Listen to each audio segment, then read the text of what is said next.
សួស្តីបងប្អូនចម្លាក់សារពីស្នែងកបីខ្មៅបកធ្លុះបានអភិសេកបាន2 ដង 3 ដងហើយរៀបទាំងឈុតបងប្អូនណាបងប្អូនចង់បានជាឈុតក៏បានដែរនេះឈុតជង្គង់ផ្លារខិនជាមួយនឹងព្រះឈ្នះមា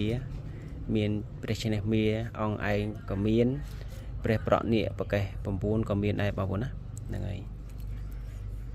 នេះស្ដេចវៃសវណ្ណគឺលោកគ្រប់គ្រងនៅទិស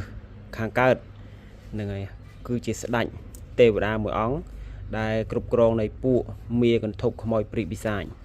ព្រះអង្គមានឫទ្ធិអំណាចខ្លាំងបំផុត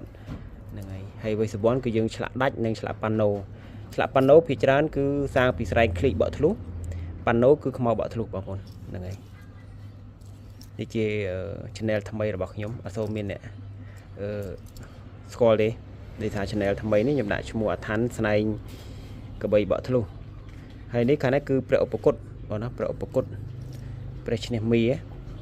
បញ្ចុះឃ្លីបកធ្លុះហើយខាងក្រោមនេះគឺព្រះសីវលីក៏បញ្ចុះឃ្លីបកធ្លុះដែរអញ្ចឹងបងប្អូនត្រូវការអាចយកទៅបានគឺយើងប្រើហាងការពារនៅអំពើអំព័ន្ធមុនខ្មៅបើសិនជាបងប្អូនដឹងថាខ្លួនត្រូវអំពើគេកន្លែងរស់ស៊ីគេបិទ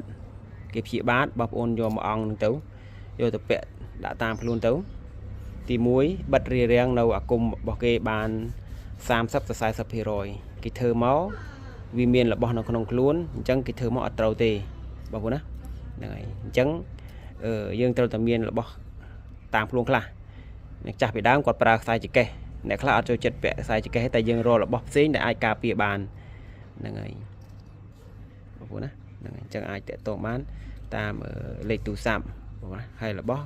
គឺសារឡើងពីស្នែងកបីខ្មោចបកធ្លុះនិងកបីឃ្លីបបកធ្លុះបងប្អូនបាទសូមអរគុណ